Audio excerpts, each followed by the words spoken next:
Hello RC fans, Racing 393. This is part 4 of my Traxxas Nitro 4Tec rebuild. So if you've just tuned into this episode, I bought a Traxxas Nitro 4Tec with the idea of stripping it down, rebuilding it and getting it running. Now, I already have a Nitro Traxxas 4Tec. I bought one a little while ago, and there's a running video of that one on my channel. But that one was purchased from somebody, it was still boxed. It was pretty much, well, he'd only used it once or twice. So it was as new. Where this one was knowingly purchased with things that needed doing to it. In these, well, this is the fourth part, but in the sort of the 1, 2 and 3 part video, we stripped it down, cleaned it, pretty much put it back together. Changed the screws where were needed for titanium screws, replaced things that were broken, which I'm still got to do. There's one thing which still hasn't worked out as I expected, but I'll come on to that a little bit later. So in part 4, which is today's video, I'm not sure what to do yet. I've got a few things here. I've got an air cleaner, air filter. I've got some exhaust gaskets that should fit this 0.15 motor. We've got to put all the pulleys and the top deck back on, the fuel tank. I haven't sprayed or done anything with the exhaust as I said I was going to do. And we've got some new tyres. I've mounted the tyres to the other wheels. All I've got to do is mount the tyres to the rear, because as I've put these on, so they're out of the way for now. So what I'm going to do first is remove the exhaust header. It's put on there at the moment. It's not super tight, but it's put on there with some silicone. I say silicone, no, it's not silicone. It is exhaust gasket, it's not silicone. Exhaust gasket, which may or may not work as well as, or as good as, these. The gasket I did put on there was too big and I wasn't happy with it. I'm hoping, looking at the size of these, these are fairly standard, so that they should fit. Got the air cleaner here, and that'll just go on. I'm hoping that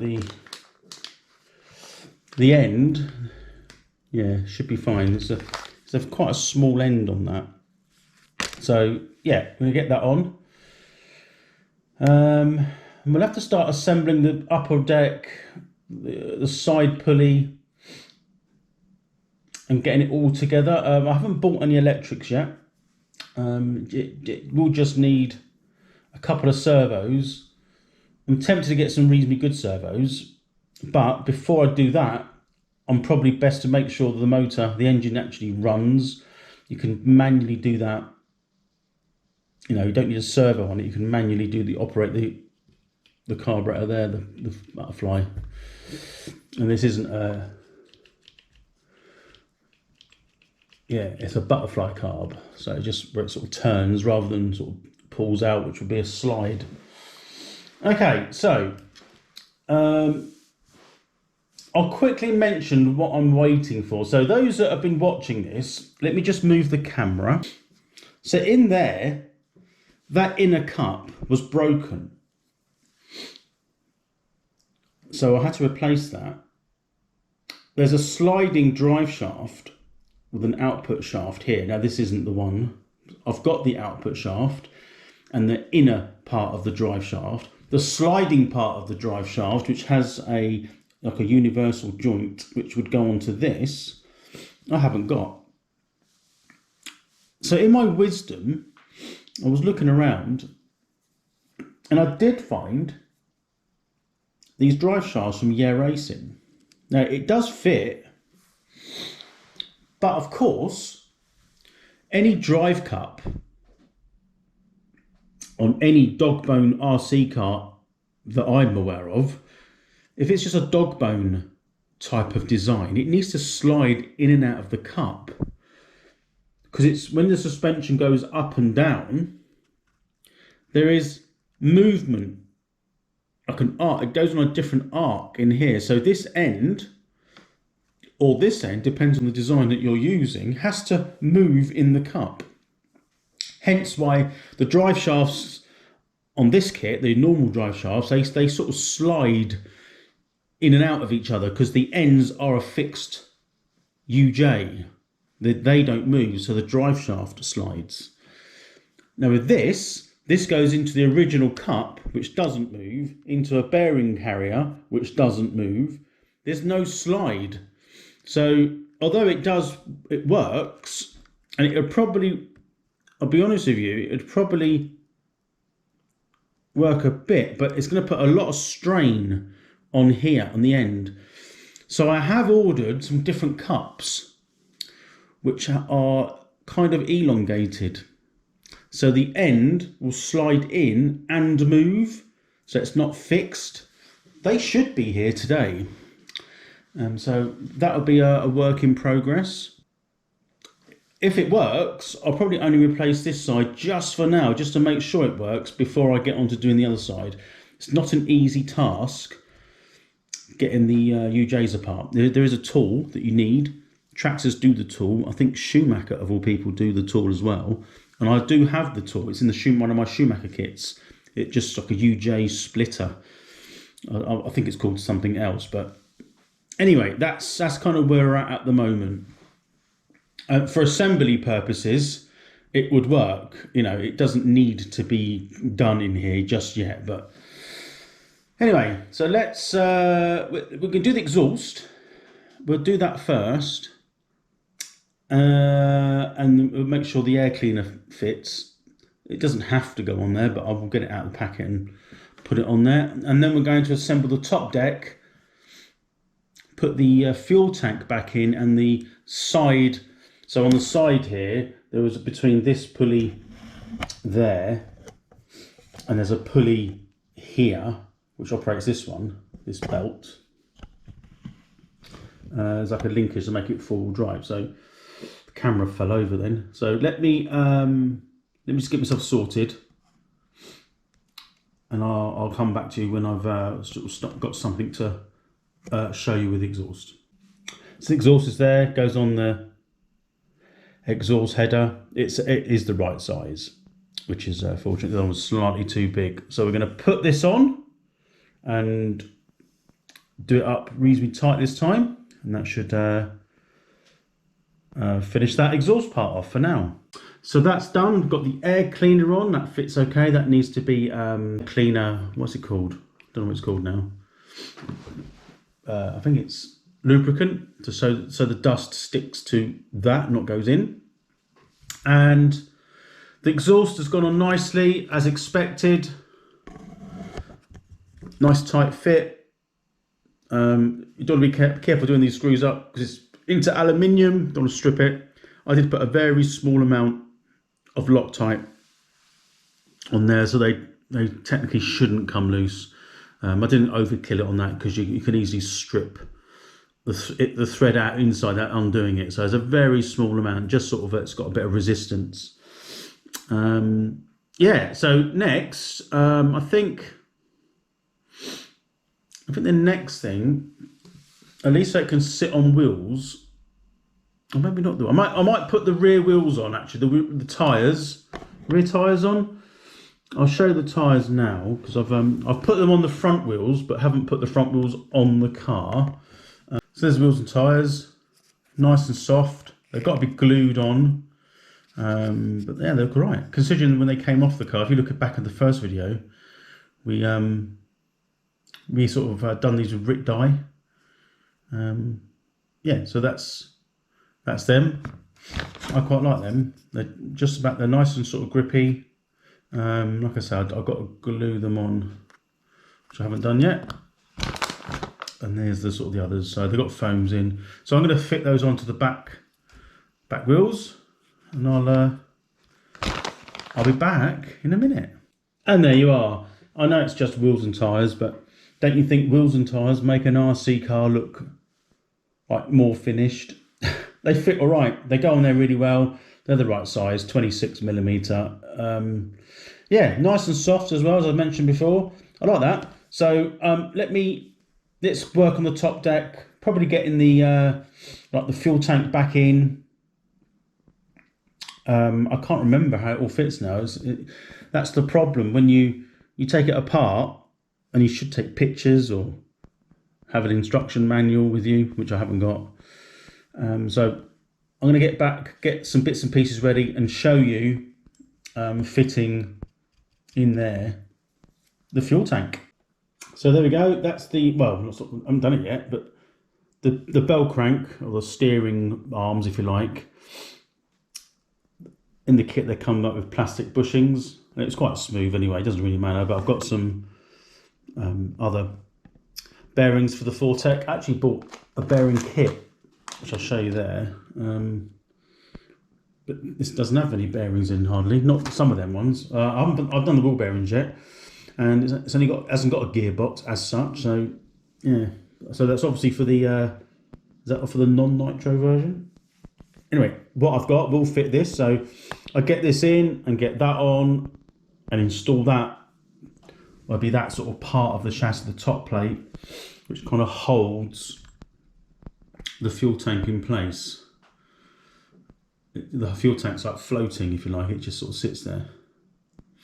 Making sure that that belt goes in between or round that steering arm. It's a bit of a weird setup, but it's anyway.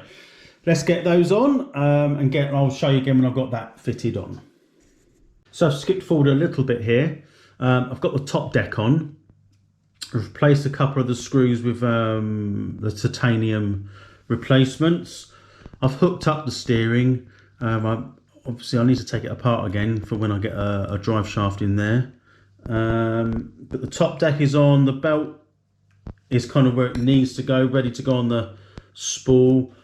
Fuel tank's in, and I've replaced a couple of the titanium screws at the top. So it's looking more like a car now. I'm gonna just put the front wheels and tyres on with the hexes. So it's I'm gonna have it sit on the deck for a minute. It's not going to be perfect because of this shaft on this side, and also the shock on this side has less throw. Just where I built it, this one's got a lot more. But yeah, I wonder why that was actually. I can't remember. Oh, it might just be this holding back a little bit.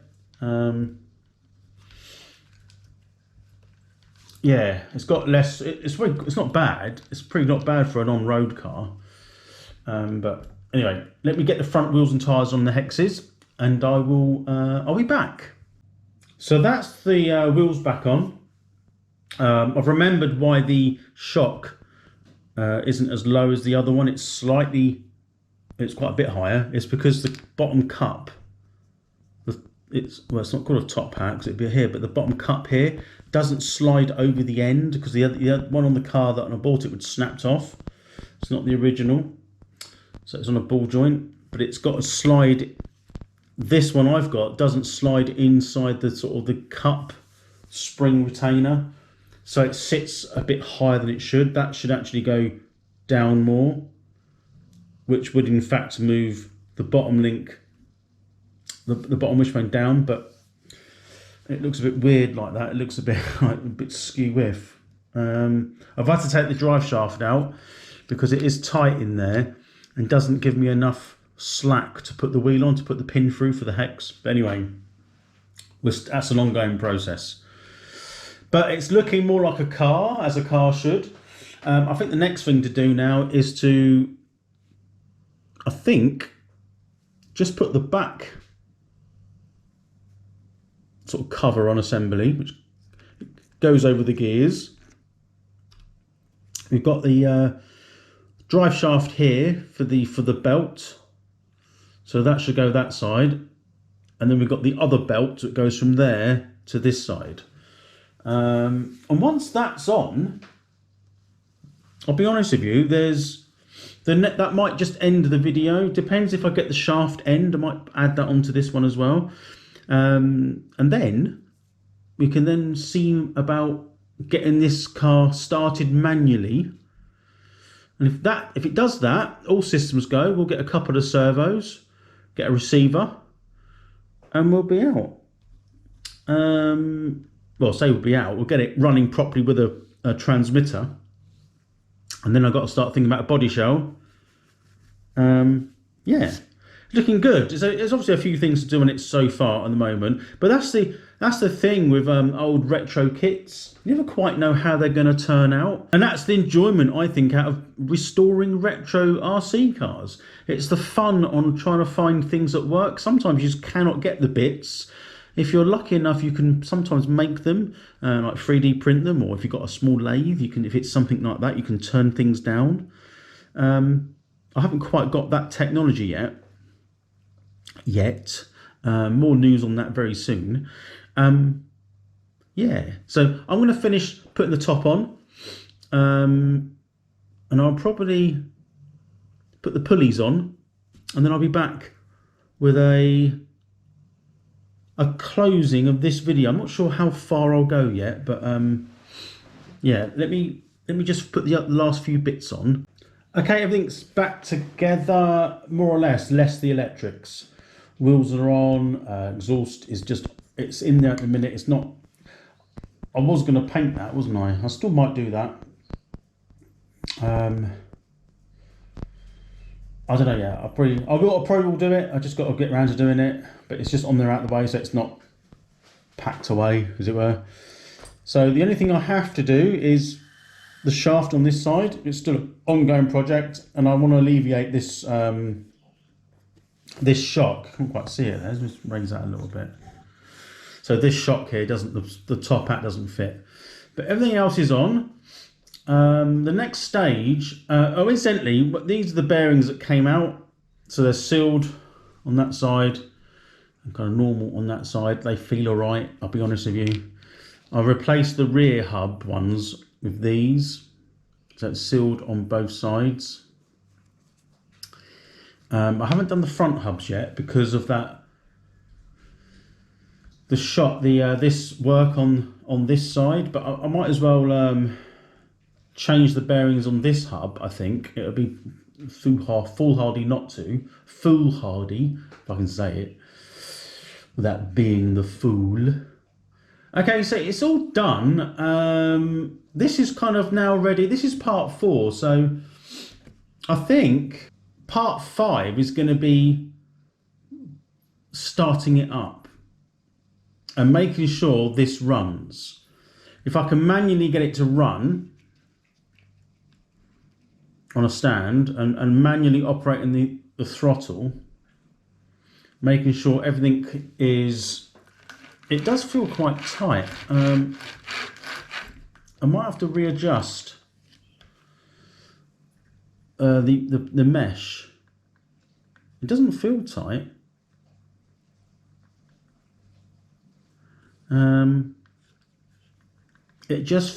That doesn't feel tight, but that feels a bit tight. I mean, it is all in where it should be. Yeah, anyway, well, that'll be another subject. So that'll be in part 5. So just to summarise, finishing up with part 4, completely stripped down, more or less, 95% stripped down, and rebuild a 4Tec Traxxas Nitro. This is a 2003-ish, I guess, something like that is when this came out. So it's fairly old, but these are quite popular. They are getting harder to get a hold of now in reasonable condition, but you can find them. They are about. So part 5 will be the full installation of the exhaust. Maybe that'll be sprayed, and basically putting fuel in the tank, putting some fuel lines on, making sure the carb is set, and giving it a bit of a pull here and see if it will run. Hopefully by that time as well, I'd have fixed this side. That's the plan. because I don't want this spinning around with it running. So I'll have to make sure that I might take the wheel off anyway or something. I don't know. Or if I find a genuine 4Tec drive shaft complete, that might work. As I say, I've got some cups coming for the inside here to see whether I can get that a bit more floating, if you like. But yeah, I don't know exactly how that'll work yet. But anyway, I'm very pleased with that. It's gone back together nicely. It's nice and clean now. It's got some stainless steel, or is it stainless steel? What did I say, titanium? One or the other. Some of the sort of screws have been replaced. All the under chassis has, or most of them, I think they have. Yeah, the whole under chassis I've replaced. And I've replaced some of the ones on top. So, you know, like those ones there, those ones holding that in, and the front. But I haven't replaced everything. There's no point, is there, really, if it doesn't need to come off, then why change it? Anyway, that's the end of part 4. These ain't exactly a go-to video in views. Like I say, it doesn't matter. I'm logging this down to. I quite often watch my own videos. Maybe that's the only views it's getting, is me watching them. I'd like to go back and see how I started this video, and then I watch the end video to see how it ended up. I find it interesting building up these cars and sourcing parts, and yeah, you make mistakes, but I do try to keep things realistic for what I'm doing. I need some front body mounts as well that go on the front there when I get round to getting the shell, if this works. So all this work, and then you find the engine doesn't work, that'd be a little bit of a, I don't know, a bit negative, but I suppose another motor could fit in. It wouldn't be too hard. I suppose the hardest thing is getting the double pinion, isn't it? That's the key thing with the crank. But anyway, I'm pleased with that. So that ends part 4. Thank you very much if you're interested in watching this. I do appreciate it. If you've got any comments or what do you suggest, have you got one? What do you think of the Nitro 4Tec? Have you tried repairing them? Have you still got one? Do you wish you got one? Let me know. Please follow, like and subscribe. It helps with all my videos. And I shall see you for part 5 for a running video. Thanks very much, and bye for now.